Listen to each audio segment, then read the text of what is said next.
বাঁচা মরার squid game থেকে ফিরে এসে উইনার গিহান পড়ে যায় চরম ফ্রাস্ট্রেশনে। এই গেমের 456 জন প্রতিযোগীর মধ্যে একমাত্র সেই জিতে ফিরেছিল, ফলে সে পেয়েছিল বিপুল পরিমাণ প্রাইজ মানি। তবুও তার মনে কোনো আনন্দ ছিল না, কারণ বাকি 455 জন প্লেয়ারের মৃত্যুর বিনিময়েই সে এই প্রাইজ মানি জিতেছিল। তবুও একসময় গেমের ভয়াবহ স্মৃতি কাটিয়ে সে মুভ অন করার চেষ্টা করে, কিন্তু তখনই সে জানতে পারে স্কুইড গেম আবারও শুরু হতে যাচ্ছে। এটা শুনে সে জেদ ধরে, এবার সে সমস্ত অপরাধীর মুখোশ খুলে দেবে। সেই সাথে এতগুলো মানুষের মৃত্যুর প্রতিশোধ নিতে এই গেমটাও চিরতরে বন্ধ করে দেবে। তাই সে আবারও এই গেমে পার্টিসিপেট করার সিদ্ধান্ত নেয়। শেষ পর্যন্ত কি এই ভয়ঙ্কর ক্রিমিনাল চক্রের মুখোশ উন্মোচন হবে? এবার প্লেগ্রাউন্ডে প্লেয়ারদের জন্য কি চমক অপেক্ষা করছে জানতে হলে আসুন ঘুরে আসি আরও একবার স্কুইড গেমের দুনিয়া থেকে। নিজের প্রতিশ্রুতি পালন করে গিহান আমেরিকায় নিজের মেয়ের সাথে দেখা করতে যাচ্ছিল। একটু পরেই তার ফ্লাইট। সেই এয়ারপোর্টে ঢুকেই হঠাৎ অপর পাশের প্ল্যাটফর্মে সেই রিক্রুটারকে দেখতে পায়, যে গত বছর তাকে স্কুইড গেম খেলার জন্য প্রলুব্ধ করেছিল। আজ রিক্রুটার গিহানের মতোই অসহায় আরেকজনকে খেলার জন্য প্রলুব্ধ করছিল। গিহান দ্রুত তার দিকে দৌড়ে যায়, কিন্তু লোকটা ততক্ষণে একটা মেট্রোতে উঠে চলে যায়। তখন গিহান প্ল্যাটফর্মে থাকা অসহায় লোকটার কাছ থেকে স্কুইড গেমের কার্ডটা কেড়ে নেয়। এরপরে গিহান কার্ডটা নিয়ে চলে যাচ্ছিল, কিন্তু ফ্লাইটে ওঠার আগ মুহূর্তে সে আবারও গেমে ফেরত যাবার সিদ্ধান্ত নেয়। সে কার্ডে থাকা নম্বরে ফোন দিয়ে পার্টিসিপেট করতে চায়। তারপরে বলে, আমি দেখতে চাই তোমরা কারা, আর কেনই বা এই নৃশংস গেমটা তোমরা চালু করেছ। আমি তোমাদের এবার ছাড়ব না। ফোনের ওপাশ থেকে ফ্রন্টম্যান গিহানকে থ্রেট দিয়ে বলে, প্লেয়ার নম্বর 456, যদি বাঁচতে চাও তবে প্লেন ধরে নিজের গন্তব্যে চলে যাও, না হলে তোমার কপালে অনেক দুঃখ আছে। গিহান কিছু না বলে ফোনটা কেটে দেয় এবং মেয়ের সাথে দেখা করার সিদ্ধান্ত বাদ দিয়ে গেমটা আবারও খেলার পুরোপুরি সিদ্ধান্ত নিয়ে ফেলে। গিহানের যে বিমানে যাওয়ার কথা ছিল সেটা একটু পরেই ফ্লাই করে। তখন ফ্রন্টম্যান আবারও গিহানকে ফোন দিয়ে থ্রেট দেয়, তোমার এই বিমানে নিজের মেয়ের সাথে দেখা করতে চলে যাওয়া উচিত ছিল। আজকে না যাওয়ার জন্য পরবর্তীতে তুমি অনেক পস্তাবে। গিহানও পাল্টা থ্রেট দিয়ে বলে, ফ্রন্টম্যান যে গর্তেই থাকুক না কেন সে ঠিকই তাকে খুঁজে বের করবে। তো এরপরে কেটে যায় 2 বছর। গিহান এখনও স্কুইড গেম পর্যন্ত পৌঁছাতে পারেনি। এদিকে জুনহো এখন ক্রাইম ডিপার্টমেন্ট ছেড়ে ট্রাফিক পুলিশে ট্রান্সফার নিয়েছে। 2 বছর আগে একজন বোটের ক্যাপ্টেন তাকে মুমূর্ষ গুলিবদ্ধ অবস্থায় আইল্যান্ডের পাশে পেয়েছিল। তারপরে সেই তার প্রাণ বাঁচায়। জুনহো জ্ঞান ফেরার পরে পুলিশ ডিপার্টমেন্টকে এবং তার চিফকে স্কুইড গেমের ভয়াবহ কাহিনীগুলো জানিয়েছিল, কিন্তু কেউই তার কথা বিশ্বাস করেনি। দুঃখজনকভাবে জুনহো চিফকে যেসব ফটো ভিডিওগুলো পাঠিয়েছিল সেগুলো চিফের কাছে পৌঁছায়নি।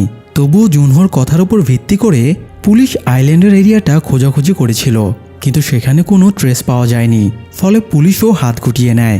এই জন্য জুনহো ট্রাফিক পুলিশে যোগ দিয়েছে, কারণ সে তো এটা জেনেই গিয়েছে স্কুইড গেমের সিলেক্টেড প্লেয়ারদেরকে গাড়িতে করে নিয়ে যাওয়া হয়। তাই জুনহো ট্রাফিকে যোগ দিয়েছে, যাতে রাস্তায় গাড়িগুলো মনিটরিং করে সে আবার চক্রটাকে ট্রেস করতে পারে।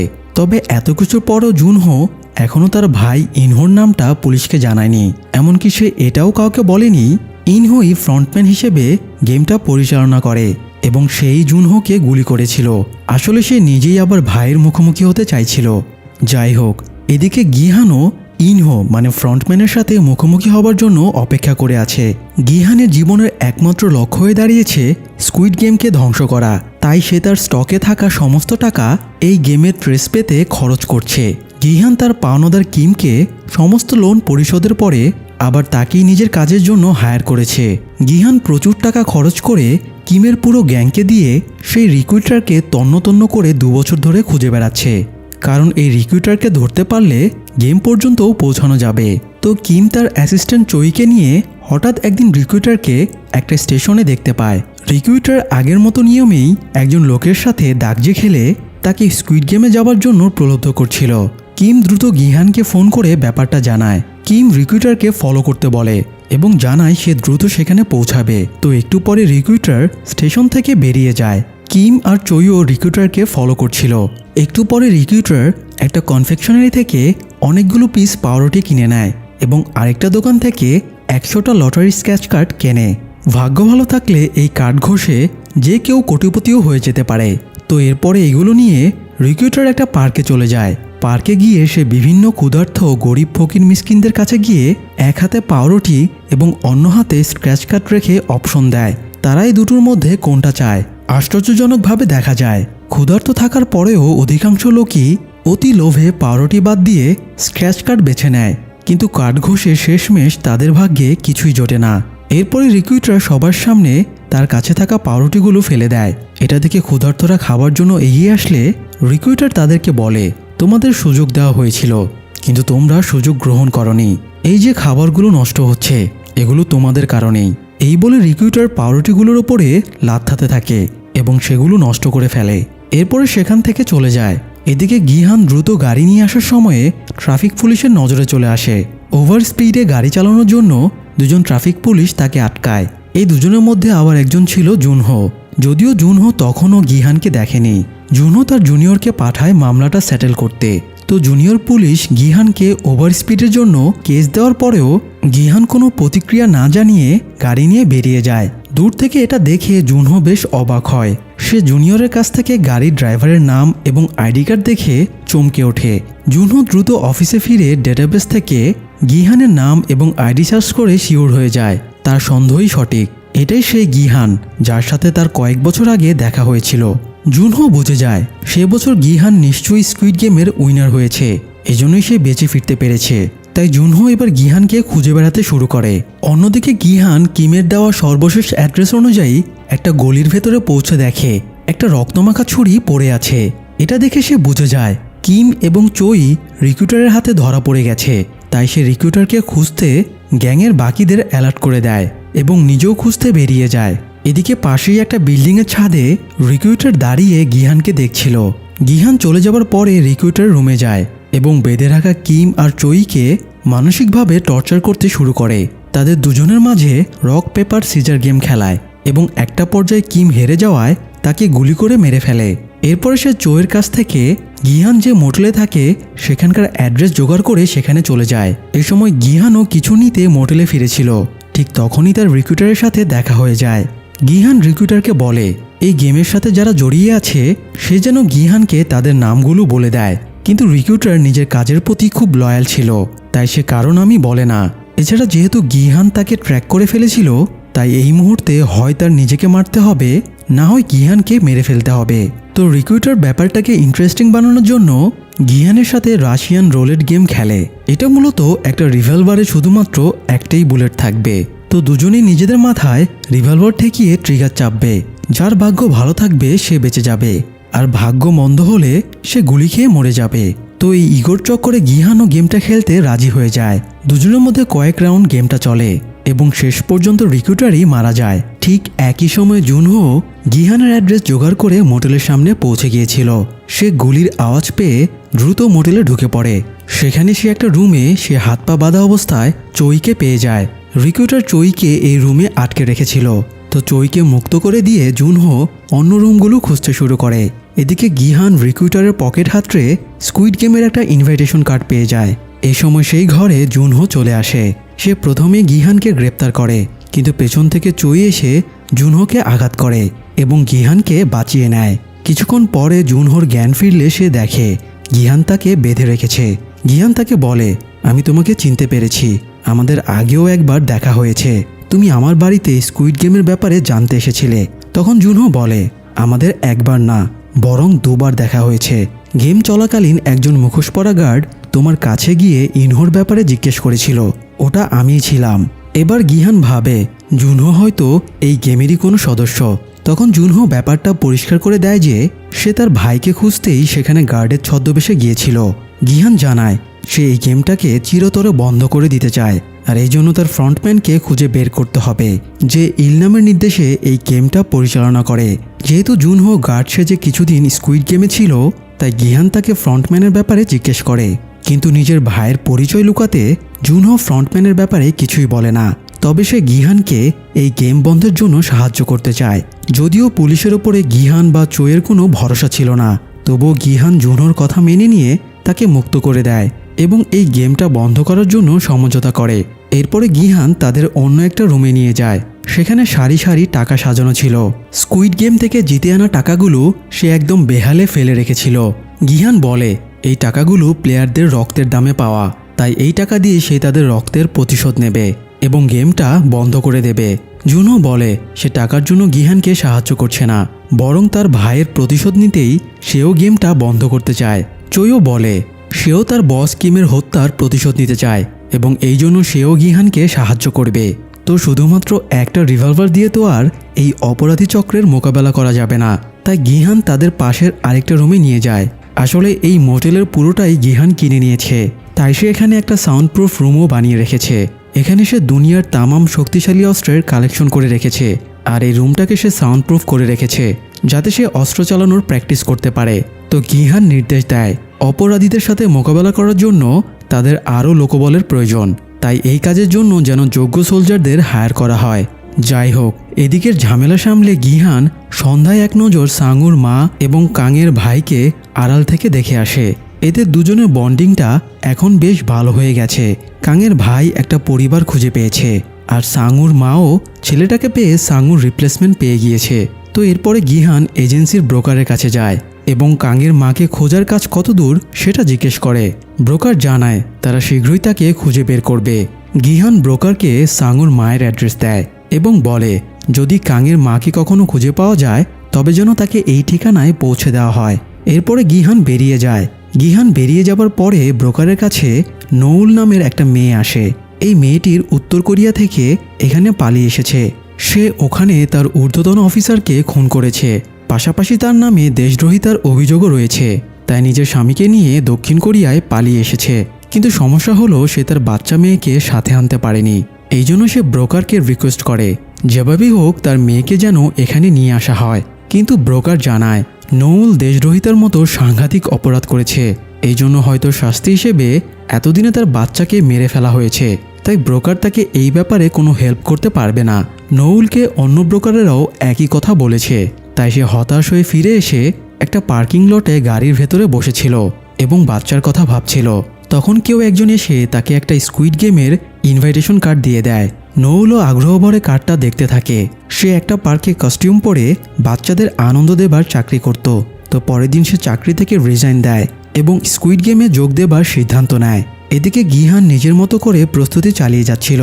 সে একজন ডেন্টিস্টকে দিয়ে সিক্রেটলি তার মাড়ির একটা দাঁত তুলে ফেলে। তারপরে সেখানে ট্র্যাকার চিপ বসানো একটা নকল দাঁত লাগায়, যাতে সে যেখানেই যাক না কেন জুনহো যেন তাকে ট্র্যাক করতে পারে। এরপরে তারা বিভিন্ন স্পেশাল ফোর্সের রিটায়ার্ড সোলজারদের হায়ার করে নিয়ে আসে এবং তারা গিহানের মোটেলেই নতুন অস্ত্রগুলোর ট্রেনিং নিতে শুরু করে। গিহান রিক্রুটারের পকেটে পাওয়া ইনভিটেশন কার্ডে ফোন করলে তাকে একটা ক্লাবে যেতে বলা হয়েছিল। গিহান, জুনহো আর তাদের ফোর্সের প্ল্যান ছিল তারা ক্লাবে গিয়ে ফ্রন্টম্যানকে কিডন্যাপ করবে। তো রাতে গিহান চইকে নিয়ে ক্লাবে ঢোকে আর জুনহো ফোর্স নিয়ে বাইরে অপেক্ষা করতে থাকে। একটু পরে জুনহো দেখতে পায় স্কুইড গেমের ড্রেস আপে দুজন গার্ড ক্লাবে ঢুকছে। সেও তাদের ফলো করে ক্লাবে ঢোকে, কিন্তু সে তাদের ট্রেস করার আগেই একজন গার্ড চইকে ইলেকট্রিক শক দিয়ে অজ্ঞান করে দেয় এবং অন্য গার্ডটা গিহানকে নিয়ে ক্লাবের পেছনের দরজা দিয়ে বাইরে চলে আসে। জুনহো তাদের ফলো করে বাইরে এসে দেখে গার্ড গিহানকে একটা গাড়িতে উঠিয়ে নিয়ে চলে যাচ্ছে। জুনহো তার ফোর্সকে অ্যালার্ট করে দিয়ে গাড়িটা ফলো করার নির্দেশ দেয়। এদিকে গিহান গাড়িতে উঠে বুঝতে পারে এটা সেই গাড়ি যে গাড়িতে বসে ফ্রন্টম্যানের সাথে তার কথা হয়েছিল। গাড়ির ভেতরে একটা স্পিকারে ফ্রন্টম্যানের কণ্ঠ ভেসে আসে। ফ্রন্টম্যান আবারও গিহানকে বলে তোমার সেদিন বিমানে চড়ে নিজের মেয়ের কাছে চলে যাওয়া উচিত ছিল। গিহানও বলে সে এই গেমটা বন্ধ করতে চায়। দুজনের মাঝে বেশ কিছুক্ষণ তর্কাতর্কি চলে। এরই মধ্যে গিহানের ফোর্সের গাড়িটা কাছাকাছি চলে আসে। তখনই স্নাইপার শটে সেই গাড়ির টায়ার পাংচার করে দেওয়া হয়। এরপরে জুনহোর গাড়িরও টায়ার পাংচার করে দেওয়া হয় যাতে তারা আর এগোতে না পারে। গিহান রেগে গিয়ে গান বের করে গাড়ির ভেতরে দুটো গুলি চালায়। তখন ফ্রন্টম্যান তাচ্ছিল্য করে বলে তুমি এই সামান্য গান দিয়ে গেম বন্ধ করতে চাও? গিহানও বুঝতে পারে সে এভাবে গেম বন্ধ করতে পারবে না, তাই সে এবার ফ্রন্টম্যানকে বলে সে আবারও গেমে পার্টিসিপেট করতে চায়। ফ্রন্টম্যান জিজ্ঞেস করে একটু আগেই না তুমি গেম বন্ধ করতে চাইছিলে, এখন আবার নিজেই খেলতে চাইছো? গিহান বলে আমি প্রমাণ করে দিতে চাই এই দুনিয়া তোমাদের ভাবনা মতো চলে না। আমি গেমে পার্টিসিপেট করে মানুষের চিন্তাধারার পরিবর্তন আনব। ফ্রন্টম্যান গিহানের চ্যালেঞ্জ মেনে নেয় এবং আগের মতোই গাড়ির ভেতরে একটা গ্যাস বের হলে গিহান অজ্ঞান হয়ে যায়। এরপরে তাকে স্কুইড গেমের নতুন একটা প্লেসে নিয়ে আসা হয়। অন্যদিকে নৌলও স্কুইড গেমের প্লেসে পৌঁছে যায়, তবে সে এখানে প্লেয়ার হিসেবে আসেনি, বরং গার্ড হিসেবে এসেছে। নোল গার্ডের জন্য নির্ধারিত ড্রেস এবং মাস্ক পরে রেডি হয়ে নেয় নতুন প্লেয়ারদের ওয়েলকাম জানানোর জন্য। গিহান সকালে ঘুম ভেঙে দেখে তাকে অন্যান্য পার্টিসিপেন্টদের সাথে একটা গণরুমে রাখা হয়েছে। এখানকার ইন্টেরিয়র ডিজাইন ঠিক আগের বারের মতোই। এছাড়া গিহানকে এবারও 456 নম্বর প্লেয়ার জার্সি দেওয়া হয়েছে। একটু পরে গার্ডেরা রুমে ঢুকলে সব পার্টিসিপেন্টরা এক জায়গায় জড়ো হয়। এবারও পার্টিসিপেন্টদের ভেতরে নানান প্রশ্ন, উদ্বেগ, সন্দেহের সৃষ্টি হয়। তাদেরকে কেন অজ্ঞান করে এখানে আনা হলো, তাদের সঙ্গের জিনিসপত্র কোথায়, তাদের ড্রেস কেন চেঞ্জ করা হলো ইত্যাদি কারণে তারা গেমের উপরে সন্দেহ করতে থাকে এবং গেম খেলবে না জানিয়ে দেয়। তখন গার্ডেরা স্ক্রিনে এসব প্লেয়ারদের আমলনামা মানে তাদের ডিটেলস আর ঋণের পরিমাণ দেখাতে শুরু করে। দেখানো শেষে সবাইকে প্রলোভন দেখিয়ে জিজ্ঞেস করে তারা কি আগের ঋণগ্রস্ত জীবনে ফিরে যেতে চায় নাকি এখানে গেম খেলে নিজেদের ভাগ্য বদলাতে চায়। গার্ডের কথায় পার্টিসিপেন্টরা গেম খেলার জন্য উৎসাহ পেয়ে যায়। এরপরে সবাইকে সেই ভোল্টটা দেখানো হয় যেখানে তাদের জেতা টাকাগুলো জমা হবে। গার্ড এবার একটা নতুন রুলসের কথা সবাইকে জানায়। সেটা হলো এই গেমে তো 6টা রাউন্ড খেলা হবে, তো প্রতিটা রাউন্ড শেষেই একবার করে ভোট নেওয়া হবে। সেই ভোটে যদি মেজরিটি প্লেয়ার গেম না খেলার সিদ্ধান্ত নেয় তবে গেম বন্ধ করে দেওয়া হবে আর ভোল্টে থাকা টাকা সবার মাঝে ভাগ করে দিয়ে তাদের বাড়ি পাঠিয়ে দেওয়া হবে। পেছনে চুপচাপ দাঁড়িয়ে থাকা গিহান এবার কথা বলে ওঠে। সে জিজ্ঞেস করে তারা চাইলে প্রথম রাউন্ডের পরে জেতা টাকা নিয়ে ভোটের মাধ্যমে গেম বন্ধ করে বাড়ি ফিরতে পারবে কিনা। গার্ড জানায় যদি মেজরিটি ভোট খেলা বন্ধের পক্ষে পড়ে তবে তাদের টাকা সহই বাড়ি পাঠানো হবে। এটা শুনে গিহান খুব অবাক হয়ে পেছনে ক্যামেরার দিকে তাকায়, কারণ সে জানে সিসি ক্যামেরায় ফ্রন্টম্যান তার এক্সপ্রেশন দেখছে। তাছাড়া সে এটাও বুঝতে পারে তাকে প্রতিহত করার জন্যই অথরিটি এই নতুন নিয়ম বানিয়েছে, যাতে অথরিটি নিজেদের ভাবনাকে প্রমাণ করতে পারে যে মানুষ মাত্রই লোভী, স্বার্থপর। যাই হোক, এর মধ্যে আবার একটা মজার ঘটনা ঘটে যায়। ইয়ংসিক নামের একটা ছেলে জুয়ায় অনেক টাকা ঋণী হয়ে গিয়েছিল, তাই সেই গেমে পার্টিসিপেট করেছিল। তো এখানে এসে দেখে তার মাও স্কুইড গেমে পার্টিসিপেট করেছে। মা ইয়ংসিককে এবার সবার মাঝেই পেটাতে শুরু করে আর সিন ক্রিয়েট করে। কিন্তু এখানে যখন তারা এসেই গিয়েছে তখন তো আর বেরোনোর পথ এতটা সোজা না। তো এরপরে পার্টিসিপেন্টদের এগ্রিমেন্টে সাইন করতে দেওয়া হয়। সবাই এগ্রিমেন্ট পেপারে সাইন করে গেমে জয়েন করে। পার্টিসিপেন্টদের ভেতরে মিয়ঙ্গি নামের একটা ছেলে ছিল। সে একটা ইউটিউব চ্যানেল চালাতো। সে তার ইউটিউব সাবস্ক্রাইবারদের এমজি কয়েনে ইনভেস্ট করতে বলেছিল। তার কথা শুনে অনেকেই সেখানে ইনভেস্ট করে এবং সব টাকা লস খেয়ে যায়। মিয়ঙ্গি নিজেও অনেক টাকা লস খেয়েছে, এজন্য সে ঋণের টাকা শোধ করতে এখানে পার্টিসিপেট করেছে। তো এখানে এসে তার দুজন সাবস্ক্রাইবারের সাথে দেখা হয়ে যায়। এরাও মিয়ঙ্গির কথায় ইনভেস্ট করে লস খেয়েছে। এই জন্য সুবং নামের একজন তার সাথে ঝামেলা শুরু করে এবং তার লস যাওয়া টাকা ফেরত দেওয়ার জন্য থ্রেট দেয়। এদিকে গিহানের সাথেও তার একজন খুব ক্লোজ বন্ধু জুংবের দেখা হয়ে যায়। গিহান তাকে দেখে অবাক হয়ে জিজ্ঞেস করে সে এখানে মরতে কেন এলো। জুংবে জানায় তার অনেক টাকা ঋণ পড়ে গেছে, বউয়ের সাথে ডিভোর্স হয়ে গেছে, বউ তাদের বাচ্চাকেও নিজের সাথে নিয়ে গেছে, তাই সে স্কুইড গেমে পার্টিসিপেট করার সিদ্ধান্ত নিয়েছে। গিহান তাকে সাজেশন দেয় সে যেন সবসময় তার পেছনে পেছনে থাকে, তবেই সে এখানে বেঁচে থাকতে পারবে। যাই হোক, এদিকে জুনহো তার ফোর্স নিয়ে গিহানের দাঁতে লাগানো ট্র্যাকারের মাধ্যমে লোকেশন ডিটেক্ট করে একটা দ্বীপে চলে আসে। এরপরে ড্রোন দিয়ে এবং ফোর্সদের দিয়ে গিহানকে খুঁজতে শুরু করে। এরপরে সে একজন জেলের কাছে একটা বক্স পায় এবং বক্স খুলে দেখে গিহানের দাঁতের ট্র্যাকার চিপটা এর মধ্যে রাখা, অর্থাৎ তাদেরকে এতক্ষণ ভুল পথে চালনা করা হয়েছিল। অন্যদিকে সব স্কুইড গেমের প্লেয়ারদেরকে প্রথম রাউন্ডের জন্য প্লেগ্রাউন্ডে নিয়ে আসা হয়। এবারও আগেরবারের মতো রেড লাইট গ্রিন লাইট গেমের আয়োজন করা হয়েছে। গিহান এবার তার দাঁতটা খুলে সেটা দেখে হতভম্ব হয়ে যায়, কারণ তার দাঁতের ট্র্যাকারটা ছিল না। অর্থাৎ এখানে নিয়ে আসার পূর্বে গার্ডেরা তার ট্র্যাকারটা খুলে নিয়েছে। গিহান বুঝতে পারে সে পুরোপুরি ফেঁসে গিয়েছে, তাই এখন গেম খেলা ছাড়া তার আর কোনো উপায় নেই। তো গিহান সব প্লেয়ারদের অ্যালার্ট করে বলে তারা এই গেমটাকে যতটা সহজ ভাবছে এটা মোটেও ততটা সহজ না। দূরের ওই বড় পুতুলটার চোখে মোশন ডিটেক্টর লাগানো আছে, কেউ যদি রেড লাইটে কট খেয়ে যায় তাহলেই তাকে মেরে ফেলা হবে। কিন্তু গিহানের কথা শুনে সবাই ভাবে সে নেশাপানি করে এসেছে। কেউ তার কথা বিশ্বাস করেই না, বরং আরও হাসাহাসি করে। কেউ কেউ তো এটাও ভাবে গিহান তাদের ভয় দেখিয়ে গেম থেকে বের করতে চাইছে, যাতে সে ইজিলি গেমটা জিতে যায় এবং সব টাকা হাতিয়ে নেয়। তবুও গিহান সাধ্যমতো সবাইকে বোঝানোর চেষ্টা করে এবং বলে সে অ্যালার্ট করার সাথে সাথে যেন সবাই থেমে যায়। তো একটু পরে গেম শুরু হয়। রুল সেই পূর্বের মতোই, প্লেয়ারদের 5 মিনিট সময় দেওয়া হয়। গ্রিন লাইট বললে এগোতে হবে, আর রেড লাইট বললে থেমে যেতে হবে, আর 5 মিনিটের ভেতরে ফিনিশ লাইন ক্রস করতে হবে। যাই হোক, খেলা শুরুর পরে কয়েক ধাপ গিহানের নির্দেশ মেনে সবাই ভালোই এগোতে থাকে, কিন্তু একটা মেয়ের গালে হঠাৎ একটা মৌমাছি এসে বসলে সে চিৎকার শুরু করে। দুর্ভাগ্যবশত তখন রেড লাইট চলছিল, তাই একটা হেডশটে মেয়েটাকে মেরে ফেলা হয়। এরপরে মৌমাছিটা আরেকজন মহিলার গায়ে বসলে সেও চিৎকার দিয়ে ফেলে এবং তাকেও মেরে ফেলা হয়। এটা দেখে প্লেয়ারদের মধ্যে হট্টগোল শুরু হয় এবং অনেকেই পালাতে শুরু করে, ফলে সবাইকে মেরে ফেলতে শুরু করা হয়। শুধু তারাই বেঁচে থাকে যারা গিহানের নির্দেশ মতো চুপচাপ দাঁড়িয়েছিল। এবার সবাই বুঝে যায় গিহান তাদের যা বলেছিল সব সত্যি। সবাই বাকিটা পথ গিহানকে অনুসরণ করে এগোতে থাকে, তবুও পথে অনেকেই মারা যায়। এক পর্যায়ে গিহান সহ প্রায় সকলেই ফিনিশ লাইন ক্রস করে ফেলে, কিন্তু একজনের পায়ে গুলি লাগা লোক ফিনিশ লাইনের কাছাকাছি এসে আটকে যায়। সে আর এগোতে পারে না। সে গিহানের কাছে সাহায্য চায়। এদিকে ততক্ষণের সময়ও আর কয়েক সেকেন্ড বাকি ছিল, তবুও গিহান লাইফ রিস্ক নিয়ে লোকটাকে উদ্ধার করতে যায়। এ সময় তাদের ইয়ঞ্জু নামের একটা মেয়েও হেল্প করে। তারা দুজনে মিলে লোকটাকে একদম শেষ মুহূর্তে ফিনিশ লাইনের বাইরে নিয়ে আসে। সবাই ভেবেছিল লোকটা বেঁচে গেছে, কিন্তু স্নাইপার হাতে দায়িত্ব পালন করা নৌল লোকটাকে আবারও শ্যুট করে মেরে ফেলে। যাই হোক, এরপরে প্লেয়ারদের গণরুমে ফিরিয়ে নিয়ে যাওয়া হয়। একটু পরে গার্ডেরা এসে তাদের প্রথম রাউন্ড শেষ করায় অভিনন্দন জানায়। এরপরে তাদেরকে এই রাউন্ডের রেজাল্ট জানায়। এই রাউন্ডে 456 জন প্লেয়ারের ভেতরে 91 জন মারা গিয়েছে, ফলে এখন বেঁচে আছে 365 জন প্লেয়ার। যদিও গিহান না থাকলে নিঃসন্দেহে হতাহতের সংখ্যা আরও অনেক বেড়ে যেত। তবে প্রথম রাউন্ডে প্লেয়ারেরা যে নির্মম পরিস্থিতি ফেস করেছিল তাতে সবাই ঘাবড়ে গিয়েছিল, তাই সবাই গার্ডদের কাছে আকুতি মিনতি শুরু করে। তাদের জন্য বাড়ি পাঠিয়ে দেওয়া হয়, তারা এই গেমটা আর খেলবে না। গার্ডও তাদের প্রতিশ্রুতি দেয় ভোটের পরে যদি অধিকাংশ প্লেয়ার না খেলার পক্ষে ভোট দেয় তবে তাদের উইনিং অ্যামাউন্ট দিয়ে বাড়ি পাঠিয়ে দেওয়া হবে। তো এরপরে ভোল্টের ভেতরে এই রাউন্ডে জেতা টাকা জমা হয়।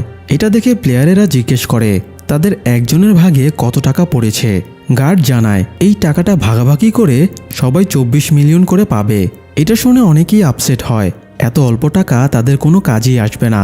তখনই গার্ড তাদের লোভ দেখিয়ে বোঝায় সেকেন্ড রাউন্ড শেষে আরও অনেক প্লেয়ার এলিমিনেটেড হয়ে যাবে, ফলে তাদের ভাগের টাকাও অনেক বেড়ে যাবে। এটা শুনে অনেকেরই লোভে চোখ চকচক করে ওঠে। তো এরপরে ভোটিং শুরু হয়। লাস্টের প্লেয়ার থেকে সিরিয়ালে ভোট নেওয়া শুরু হয়। তাই প্রথমে গিহান ভোট দেয় এবং সে গেম বন্ধের পক্ষে ভোট দেয়।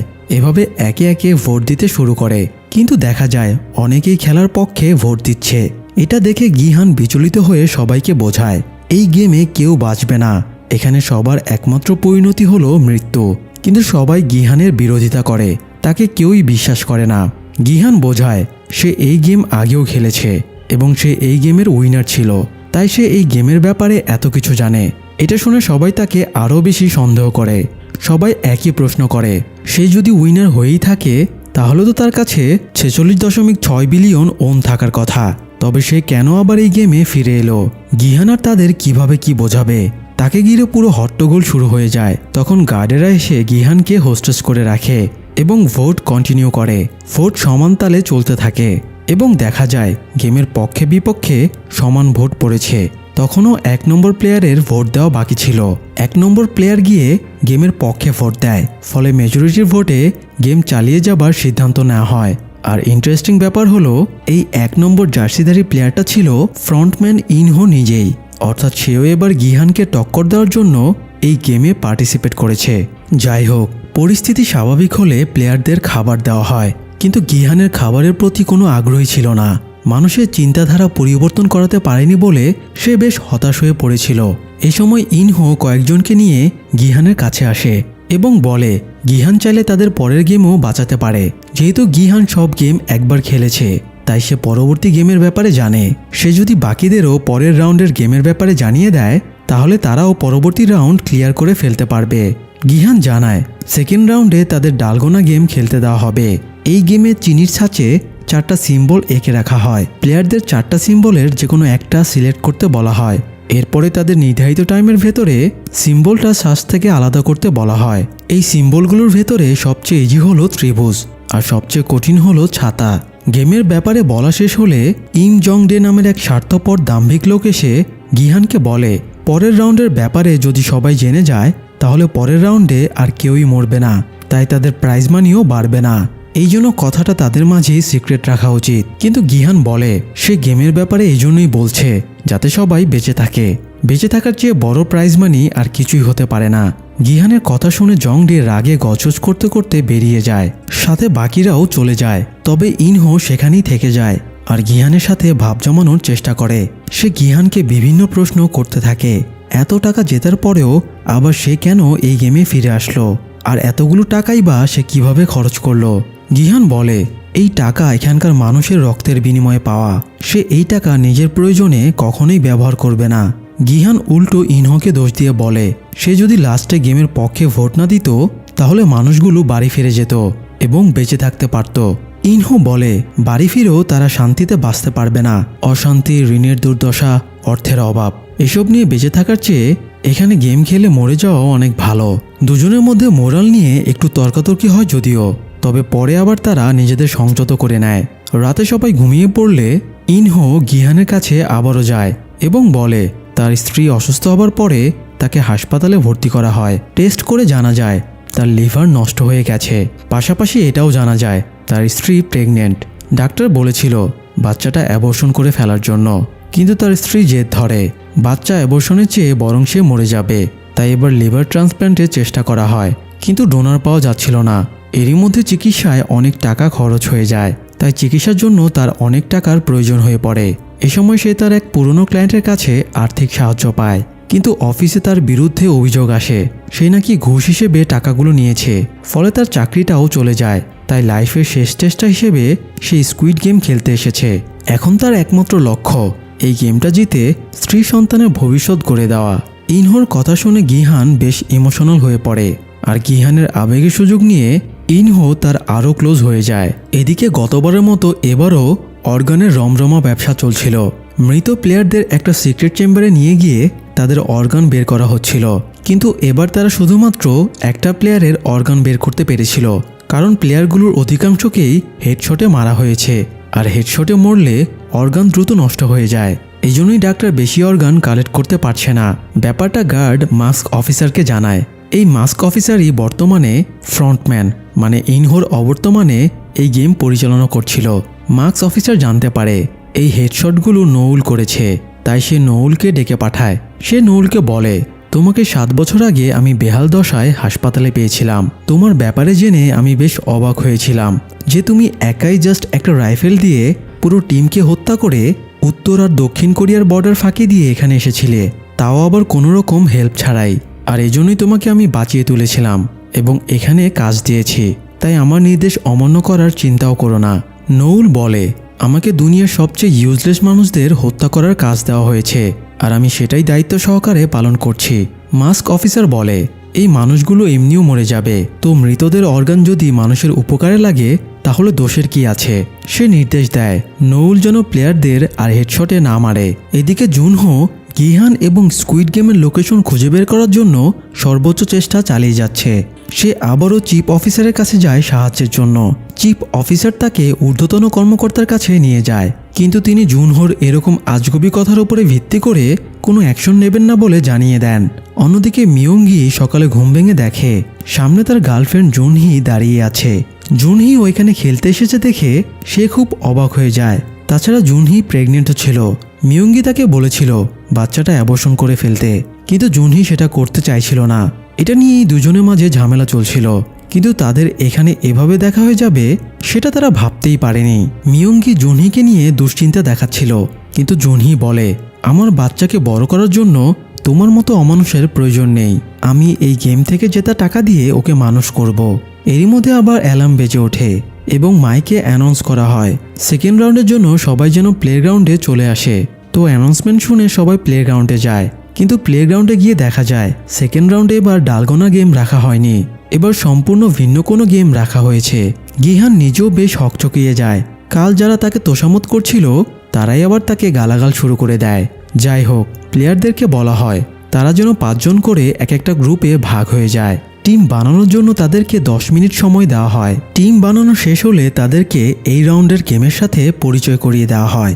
এবার তাদের কোনো সিঙ্গেল গেম খেলার সুযোগ নেই, এই রাউন্ডে তাদের মোট 5টা গেম খেলতে হবে। প্রতিটা টিমের 5 সদস্যের প্রত্যেকের পা একে অপরের পায়ের সাথে বাঁধা থাকবে। আর গেম হিসেবে এবার রাখা হয়েছিল দাগজি, ফ্লাইং স্টোন মানে পাথর দিয়ে পাথর মারা, ডাইস বা গুটি খেলা, লাটিম ঘোরানো এবং জেগি মানে পায়ের উপরে একটা টিনসেলকে ফুটবলের মতো করে 5 বার কিক করতে হবে। তবে এই 5 বারের মধ্যে টিনসেল একবারও মাটিতে পড়া যাবে না। যাই হোক, এই গেমগুলো শেষ করার জন্য 5 মিনিট সময় দেওয়া হয়। আর প্রতিটা টিমের একজন প্লেয়ার এক একটা গেম খেলার সুযোগ পাবে। একজন প্লেয়ারের একাধিক গেম খেলার সুযোগ নেই। তো প্রথমে দুটো টিম খেলতে যায়। প্রথমে তো একটা টিম 4টি টাস্ক কমপ্লিট করেই ফেলে, কিন্তু শেষ পর্যন্ত দেখা যায় টাইমের ভেতরে কোনো টিমই সবগুলো টাস্ক কমপ্লিট করতে পারেনি। তাই এভাবে প্রতিটা টিমকে খেলানো হয়। এর মধ্যে অনেকগুলো টিম টাস্ক কমপ্লিট করে রুমে চলে যায়, আবার অনেকগুলো টিম হেরে গিয়ে মরে যায়। সবশেষে খেলতে আসে গিহানের টিম। তাদের সাথে মোকাবেলার জন্য আরেকটা টিমকেও পাঠানো হয়। গিহানের টিমে সে ছাড়া বাকি 4 জন হলো ইনহো, জুংবে, দেইহো এবং জুনহি। প্রথমে জুনহি দাগজি গেম কমপ্লিট করে, এরপরে জুংবে ফ্লাইং স্টোন গেম কমপ্লিট করে, তারপরে দেইহো ডাইস বা গুটি খেলার টাস্ক কমপ্লিট করে।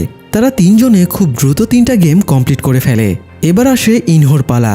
তাকে লাটিম ঘোরানোর দায়িত্ব দেওয়া হয়, কিন্তু সে ইচ্ছাকৃতভাবে লাটিম ঘোরাতে না পারার ভান ধরে লাটিমটা এদিক সেদিক এলোপাথারি ছুঁড়ে মারতে থাকে। ফলে তাদের অনেক টাইম নষ্ট হতে থাকে। এক পর্যায়ে সে নিজেকে আঘাত করতে শুরু করে, যাতে তাকে দেখে হতাশ মনে হয়। কিন্তু গিহান তাকে সান্ত্বনা এবং অনুপ্রেরণা দিলে পরের দফায় সে লাটিমটা ঘুরিয়ে ফেলে। এবার লাস্ট গেমের দায়িত্ব আসে গিহানের কাছে। সে টিনসেল কিক করার দায়িত্ব পায়। 4 বার কিক করার পরে টিনসেলটা একটু দূরে ছিটকে যায়। সেটা প্রায় মাটিতে পড়েই যাচ্ছিল। তখন পাশে থেকে ইনহো পাটা সামনের দিকে এগিয়ে দেয়। যেহেতু সবার পা একে অপরের সাথে বাঁধা ছিল, তাই লাস্ট মুহূর্তে টিনসেলটা গিহানের পায়ের উপরই পড়ে। ফলে 5 বার কিক মারা কমপ্লিট হওয়ায় তারা সবগুলো গেম কমপ্লিট করে এই রাউন্ডটাও জিতে যায়। কিন্তু অন্য টিমটা নিজেদের টাস্ক কমপ্লিট করতে না পারায় তাদের মেরে ফেলা হয়। এদিকে খেলা শেষে গার্ডেরা রুমে ফেরার সময়ে 2 জন গার্ড নৌলকে অ্যাটাক করে। কারণ মাস্ক অফিসার বারণ করা সত্ত্বেও নৌল আজকেও কয়েকজন প্লেয়ারকে হেডশট করে মেরে ফেলেছে। এমনকি একজন আধমরা প্লেয়ারকে কফিন খুলে আবারও তাকে শুট করে মেরে ফেলেছে, যার কারণে সব গার্ডেরা তার উপরে আপসেট ছিল। নৌলের সাথে গার্ড 2 জনের একটু হাতাহাতি হয়, কিন্তু সে তাদের সাথে পেরে ওঠে না। গার্ডেরা নৌলকে লাস্ট ওয়ার্নিং দিয়ে চলে যায়। অন্যদিকে প্লেয়ারেরা রেস্ট নিচ্ছিল। তখন গার্ডেরা এসে তাদের দ্বিতীয় রাউন্ড শেষে প্রাইজ মানি ঘোষণা করে। এই রাউন্ডে 110 জন মারা গিয়েছে, তাই এখন প্রাইজ মানি দাঁড়িয়েছে 20.1 বিলিয়নে।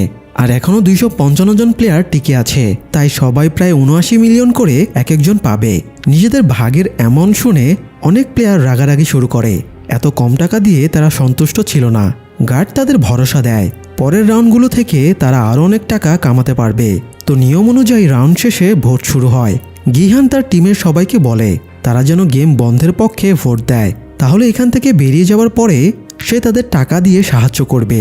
তো কথা মতো টিমের বাকিরা গিহানের কথা মতো ভোট দিলেও তার বন্ধু জুংবে গেমের পক্ষে ভোট দেয়। এদিকে ইয়ংসিকের মা তাকে বলে তাদের দুজনের টাকা এক জায়গায় করে তারা সব ঋণ শোধ করে দিতে পারবে, তাই তাদের ফিরে যাওয়া উচিত। বাকিটা জীবন তারা ক্ষেতখামারি করে সুন্দরভাবে কাটিয়ে দিতে পারবে। তাই তিনি ইয়ংসিককে গেম বন্ধের পক্ষে ভোট দিতে বলেন। কিন্তু ইয়ংসিকের ঋণের ব্যাপারে তার মায়ের কোনো ধারণাই ছিল না। এই টাকা ইয়ংসিকের ঋণ শোধ হতো না, তাই সে গেমের পক্ষে ভোট দিয়ে দেয়। এভাবে একসময় ভোটিং শেষ হলে দেখা যায় অধিকাংশ প্লেয়ারই গেমের পক্ষে ভোট দিয়েছে। তাই গেম কন্টিনিউ রেখে সেদিনের মতো সবাইকে খাবার এবং ঘুমানোর সুযোগ দিয়ে গার্ডেরা চলে যায়। তবে রাতে ঘুমানোর আগে গিহান তার দলের সবাইকে সাবধান করে দেয় এখানে লাইট অফ হয়ে গেলে এক গ্রুপ অন্য গ্রুপের উপরে অ্যাটাক করে, যাতে প্লেয়ার মরে গেলে তারা আরও বেশি প্রাইজ মানি পেয়ে যায়। তো রাতটা গিহান জেগে পাহারা দিয়েই কাটিয়ে দেয়। এদিকে জুনহো এবার 2টো টিম নিয়ে গিহানকে খুঁজতে বেরিয়ে পড়ে। তাদের 2টো টিম এবার সমুদ্রের 2 দিকের দ্বীপগুলো খুঁজে দেখবে কোথায় এই স্কুইড গেমের প্লেস বানানো হয়েছে। অন্যদিকে সকালে সব প্লেয়ারদের জাগিয়ে তুলে পরবর্তী রাউন্ডের জন্য প্লেগ্রাউন্ডে নিয়ে আসা হয়। এই রাউন্ডের গেমের নাম হলো মিঙ্গেল। এই গেমের রুলস হলো সব প্লেয়ারকে একটা প্ল্যাটফর্মের ওপরে দাঁড়াতে বলা হয়। সবাই দাঁড়ানোর পরে প্ল্যাটফর্মটা ঘুরতে শুরু করবে এবং র্যান্ডমলি একটা নম্বর বলা হবে। যে নম্বরটা বলা হবে সেই নম্বর অনুযায়ী গ্রুপ বানিয়ে প্লেয়ারদেরকে 30 সেকেন্ডের ভেতরে এখানকার বিভিন্ন ঘরে ঢুকে পড়তে হবে। ব্যাপারটা আর একটু ক্লিয়ার করে বলি। ধরেন নম্বর বলা হলো 5 জন। এক্ষেত্রে প্লেয়ারদের 5 জন করে ভাগ হয়ে যেতে হবে। এবং 30 সেকেন্ডের ভেতরে 5 জন করে এক একটা রুমে ঢুকে যেতে হবে। যারা গ্রুপ বানিয়ে 30 সেকেন্ডের ভেতরে রুমে ঢুকতে ব্যর্থ হবে তাদের মেরে ফেলা হবে। আবার যদি কোনো রুমে 5 জনের বেশি বা কম সংখ্যার প্লেয়ার ঢুকে পড়ে তবে তাদেরকে রুমের ভেতরে গিয়ে মেরে ফেলা হবে। তো এরপরে সব প্লেয়ার এসে প্ল্যাটফর্মের ওপরে দাঁড়িয়ে যায় এবং প্ল্যাটফর্মটা ঘুরতে শুরু করে। প্রথম নম্বরটা বলা হয় 10 জন। নম্বর বলতেই 30 সেকেন্ডের টাইমার অন হয়ে যায়, ফলে প্লেয়ারদের মধ্যে হট্টগোল শুরু হয়ে যায়। যে যেভাবে পারে 10 জনের গ্রুপ বানিয়ে বিভিন্ন ঘরে ঢুকে পড়ে। যারা 30 সেকেন্ড পরেও বাইরে থেকে যায় তাদেরকে তৎক্ষণাৎ মেরে ফেলা হয়। তাদের লাশগুলো সরিয়ে নিয়ে যাবার পরে পরের রাউন্ড শুরু হয়। সবাই আবারও প্ল্যাটফর্মে দাঁড়িয়ে পড়ে এবং প্ল্যাটফর্ম ঘুরতে শুরু করে। এবার বলা হয় 4 জন। নম্বর বলার সাথে সাথেই সবাই 4 জন করে এক একটা রুমে ঢুকে যায়। যারা বাইরে থেকে যায় তাদের মেরে ফেলা হয়। তবে এবার একটা রুমে 4 জনের জায়গায় ভুলে 3 জন ঢুকে পড়েছিল, তাই সেই 3 জনকেও মেরে ফেলা হয়। এরপরে আরেক রাউন্ড খেলা শুরু হয়। এবার বলা হয় 3 জন। 3 জন বলার সাথে সাথেই সবাই গ্রুপ ভেঙে যে যেভাবে পারে 3 জন করে বিভিন্ন রুমে ঢুকে যায়। এবার ইয়ংসিক একটা স্বার্থপরের মতো কাজ করে। নিজে বাঁচতে সে তার মা জেওমজাকে ফেলে রেখে বাকি দুজনের সাথে রুমে চলে যায়। যদিও ঠিক মুহূর্তে গিহান জেওমজাকে সাথে নিয়ে যায় বলে তিনি বেঁচে যান। তবুও তিনি ছেলের উপরে একটুও রাগ করেন না, বরং একটু পরে বের হলে ছেলে ঠিক আছে দেখে তাকে আবারও আলিঙ্গন করে। যাই হোক, পরের রাউন্ড শুরু হলে এবার নম্বর দেওয়া হয় 6 জন। এবারও কিছু প্লেয়ার মারা যায়। তারপরে আজকের গেমের লাস্ট রাউন্ড শুরু হয়। সবাই প্ল্যাটফর্মে দাঁড়িয়ে পড়ে এবং প্ল্যাটফর্ম ঘুরতে শুরু করে। এবারে নম্বর দেওয়া হয় 2 জন। সবাই দৌড়ে 2 জন করে রুমে ঢুকতে শুরু করে। এবার ইনহো এবং জুংবে এক রুমে ঢুকেছিল, কিন্তু তাদের সাথে আরও একজন ঢুকে পড়ে। তাই 30 সেকেন্ড শেষ হবার আগেই ইনহো সেই লোকটাকে ঘাড় মোটকে মেরে ফেলে। ইনহোর এরকম নৃশংসতা দেখে জুংবে বেশ ঘাবড়ে যায়। যাই হোক, এই রাউন্ডের গেম শেষে 155 জন প্লেয়ার মারা যায় এবং বেঁচে থাকে 100 জন প্লেয়ার। তো তাদেরকে নিয়ে আবারও ভোটিং শুরু হয়, কিন্তু ভোট শেষে দেখা যায় 50 জন গেমের পক্ষে ভোট দিয়েছে এবং 50 জন গেম বন্ধের পক্ষে ভোট দিয়েছে। অর্থাৎ 2 গ্রুপের ভোটে টাই হয়ে যায়। এজন্য গার্ডেরা তাদেরকে নিজেদের সিদ্ধান্তের ব্যাপারে আরও একবার ভাবার জন্য সকাল পর্যন্ত সময় দেয় এবং বলে সকালে আবারও ভোটিং করা হবে। এরপরে তারা চলে যায়। এদিকে জুনহো তার দলবল নিয়ে একটা দ্বীপের কাছে চলে এসেছিল। সে ড্রোন ক্যামেরায় জঙ্গলের ভেতরে একটা পাতাল ঘরের মতো দেখতে পায়। এটা দেখে সে ফোর্স নিয়ে সেখানে চলে যায়। একজন সোলজার পাতাল ঘরের দরজাটা খুলতেই সেখানে ব্লাস্ট হয় এবং সোলজারটা মারা যায়। তাই তারা দ্রুত সেখান থেকে মৃত সোলজারকে নিয়ে শিপে ফিরে আসে। শিপ ক্যাপ্টেন পার্ক তাদেরকে শহরে ফিরে যাওয়ার জন্য বলে, কিন্তু জুনহো ইনভেস্টিগেশন শেষ না করে এখান থেকে ফিরতে চাইছিল না। তাই সে তাদের দ্বিতীয় দলটাকেও এখানে চলে আসার নির্দেশ দেয়। এদিকে গেমের পক্ষে এবং বিপক্ষে থাকা প্লেয়ারদের মধ্যে হট্টগোল শুরু হয়ে যায়। এ সময় খাবারের প্যাকেট খুলে গিহান দেখে খাবারের সাথে কাঁটা চামচও দেওয়া হয়েছে। এটা দেখে সে বুঝতে পারে আজ রাতে সাংঘাতিক কিছু ঘটতে চলেছে। অন্যদিকে ওয়াশরুমে সুবং তার দলবল নিয়ে মিনসু নামের একটা ছেলেকে র্যাগ করছিল, কারণ সে গেম বন্ধের পক্ষে ভোট দিয়েছিল। সে তাকে গেমের পক্ষে ভোট দেওয়ার জন্য জোর করে কনভিন্স করছিল। এটা দেখে মিয়ঙ্গি এগিয়ে আসে এবং প্রতিবাদ করে। সেও নিজের দলের প্লেয়ারদের ডেকে জানায় এরা প্লেয়ারদের জোর করে ভোট চেঞ্জ করাচ্ছে। এই সময় মিয়ঙ্গি আর সুবংয়ের মধ্যে হাতাহাতি শুরু হয়ে যায়। আরেক পর্যায়ে মিয়ঙ্গি সুবংয়ের গলায় নিজের কাঁটা চামচটা ঢুকিয়ে দিয়ে তাকে মেরে ফেলে। এটা দেখে ওয়াশরুমে উপস্থিত গেমের পক্ষে বিপক্ষে থাকা প্লেয়ারেরাও মারামারি শুরু করে এবং বেশ কয়েকজন মারা যায়। এদিকে যারা রুমে বসেছিল তারা কাউন্টিং স্ক্রিনে প্লেয়ার সংখ্যা কমতে দেখে অবাক হয়ে ভাবতে থাকে ওরা মরছে কিভাবে। একটু পরে মারামারি করে বেঁচে ফেরা প্লেয়ারেরা রুমে এসে পুরো ঘটনাটা জানায়। এতে 2 গ্রুপের মাঝে রেষারেষি আরও বেড়ে যায়। এদিকে জুনহোদের শিপের ক্যাপ্টেন পার্ক জাহাজে সিক্রেটলি কিছু একটা করছিল, সেটা একজন সোলজার দেখে ফেলে। তাই ক্যাপ্টেন পার্ক লোকটাকে মেরে ফেলে। আসলেই ক্যাপ্টেন পার্ক ইনহোর নির্দেশেই কাজ করে। সেই কয়েক বছর আগে ইনহোর নির্দেশে জুনহোকে মুমূর্ষু অবস্থায় উদ্ধার করে নিয়ে গিয়েছিল, আর এখন বন্ধু সেজে থাকার ভান করে জুনহোর ওপরে সে তদারকি করছে, যাতে জুনহো স্কুইড গেমের প্লেসের ব্যাপারে জানতে না পারে। যাই হোক, অন্যদিকে 2 গ্রুপ নিজেদের পক্ষের প্লেয়ারদের গুনতে শুরু করে এবং দেখা যায় গেমের পক্ষে বেঁচে আছে 47 জন এবং গেম বন্ধের পক্ষে বেঁচে আছে 48 জন। অর্থাৎ সকালে ভোটিংয়ের জন্য গেম বন্ধের পক্ষের প্লেয়ার বেশি ছিল। একটু পরে লাইট অফ করে দেওয়ার অ্যানাউন্সমেন্ট দেওয়া হয়। তাই গিহান তার গ্রুপের লোকদের পরামর্শ দেয় তারা যেন নিজেদের সেফ রাখে। রাতটা যেভাবেই হোক তাদের বেঁচে থাকতে হবে। রাতে তাদের উপরে অ্যাটাক হতে পারে, তাই তাদের নিজেদের প্রোটেক্ট করতে হবে। তবে সেই সাথে গিহান একটা সাংঘাতিক প্ল্যান সাজায়। সে আজকের রাতের স্পেশাল ফাইটের ফায়দা নিয়ে গার্ডদের উপরে অ্যাটাক করে তাদের অস্ত্র কেড়ে নিয়ে বিদ্রোহ করার প্ল্যান বানায়। আর এজন্যই সে লাইট বন্ধ হতেই নিজের গ্রুপের প্লেয়ারদের সেফলি বেডের নিচে লুকিয়ে পড়তে বলে। তো একটু পরে লাইট অফ হয়ে যায় এবং দুই গ্রুপের প্লেয়ারদের মধ্যে ফাইট শুরু হয়ে যায়। অনেক হতাহত ঘটে যাওয়ার পরে মার্কস অফিসার গার্ডদের নির্দেশ দেয় এবার যেন তারা লাইট অন করে ভেতরে গিয়ে ফাইট থামায় এবং স্ক্যান করে দেখে কারা মারা গিয়েছে। গার্ডেরা ভেতরে ঢোকার আগে গিহান তার গ্রুপের লোকদের নিয়ে মৃত প্লেয়ারদের মতো মেঝেতে শুয়ে পড়ে। এরপরে গার্ডেরা যখন তাদের কানের পেছনে থাকা চিপ স্ক্যান করতে যায় তখনই তারা অতর্কিতভাবে গার্ডদের উপরে অ্যাটাক করে দেয়। সেই সাথে গার্ডদের বন্দুক কেড়ে নিয়ে রুমে থাকা অন্য গার্ডদের উপরে গুলি চালাতে শুরু করে। এতে বেশ কয়েকজন গার্ড মারা যায়। অবস্থা বেগতিক দেখে মার্কস অফিসার গার্ডদের ফিরে আসার নির্দেশ দেয়। জীবিত সব গার্ড পালিয়ে গেলেও একজন গার্ড তাদের হাতে ধরা পড়ে যায়। গিহান মৃত গার্ডদের রাইফেলগুলো এক জায়গায় জড়ো করে, তারপরে প্লেয়ারদের ডেকে বলে সে উপরে গিয়ে গেমের পরিচালককে খুন করে এই গেমটা চিরতরে বন্ধ করে দেবে। তাই এখানে যারা গান চালাতে জানে তারাও যেন গিহানের সাথে যোগ দেয়। একটু পরে কয়েকজন গিহানের সাথে যোগ দিতে বেরিয়ে আসে।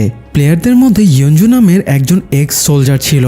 কিভাবে রাইফেলে ম্যাগাজিন লোড করতে হয়, কিভাবে গান ফায়ারিং করতে হয়, এগুলো সে সবাইকে শিখিয়ে দেয়। এরপরে গিহান আটক করা গার্ডকে মাস্ক খুলে ফেলতে বলে এবং তাকে নির্দেশ দেয় সে যেন তাদেরকে কন্ট্রোল রুমে নিয়ে যায়। এরপরে তারা বাইরে বেরিয়ে আসে।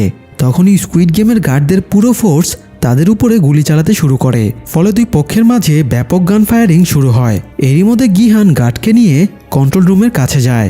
গার্ড তার মাস্কটা গিহানকে দিয়ে বলে এই মাস্কটা দরজার সামনে ধরলেই তারা ভেতরে ঢোকার অ্যাক্সেস পেয়ে যাবে। গিহান ইনহোকে এই দিকটা সামলানোর দায়িত্ব দেয় এবং সে নিজে জুংবেকে নিয়ে কন্ট্রোল রুমের দিকে এগিয়ে যায়। তখন মার্কস অফিসার কয়েকজন গার্ডকে কন্ট্রোল রুমের সিঁড়িতে পাঠিয়ে দেয়। তাই দুজনে আর তাদের সাথে পেরে উঠছিল না, তবুও সাধ্যমতো তারা লড়াই চালিয়ে যায়। এদিকে ইনহোর সাথে থাকা প্লেয়ারদের ম্যাগাজিন শেষ হয়ে আসছিল, তাই দেইহোকে মৃত গার্ডদের পকেটে থাকা এক্সট্রা ম্যাগাজিনগুলো আনতে পাঠায়। কিন্তু সে ম্যাগাজিনগুলো আনার সময় প্রচণ্ড ঘাবড়ে যায় এবং রুমে অন্য প্লেয়ারদের সাথে থেকে যায়। এতে বিদ্রোহী প্লেয়ারেরা বিপাকে পড়ে যায়। এদিকে ইনহো দুজনকে নিয়ে গিহানকে ব্যাকআপ দিতে গেলে গিহান তাকে বলে সে এই দিকটা সামলাবে। ইনহো যেন কন্ট্রোল রুমের পেছনের দিক থেকে গার্ডদের উপরে অ্যাটাক করে। ইনহো যাবার সময় গিহান তাকে বিশ্বাস করে নিজের কাছে থাকা একমাত্র এক্সট্রা ম্যাগাজিনটা দিয়ে দেয়। পেছনের দিকে যাবার পরে ইনহো তার আসল ফর্মে ফেরে। সে সাথে থাকা দুজন প্লেয়ারকে মেরে ফেলে। এরপরে ওয়াকি টকিতে গিহানের কাছে অ্যাক্টিং করে বলে গার্ডেরা তাদের ধরে ফেলেছে। এই বলে সে একটা প্লেয়ারের মুখের কাছে ওয়াকি টকিটা ধরে। এতে গিহান ভাবে ইনহো হয়তো কষ্টে গোংরাচ্ছে। এরপরে ইনহো নিজে নিজেই একটা শ্যুট করে এবং গিহানকে বোঝায় সে মরে গেছে। গিহানও সরল মনে ভাবে ইনহোকে গার্ডেরা সত্যি হয়তো মেরে ফেলেছে। এই ভেবে সে খুব মর্মাহত হয়। যাই হোক, এবার ওয়াকি টকির সিগন্যাল চেঞ্জ করে ইনহো মার্কস অফিসারকে খেলা শেষ করার নির্দেশ দেয়। এরপরে গার্ডেরা চারিদিক থেকে প্লেয়ারদের অ্যাটাক করে। এতে বিদ্রোহী প্লেয়ারদের কেউ কেউ মারা যায়। একজন ধরা দেবে না বলে আত্মহত্যা করে, বাকিরা আত্মসমর্পণ করে। তবুও গার্ডেরা তাদের মেরে ফেলে।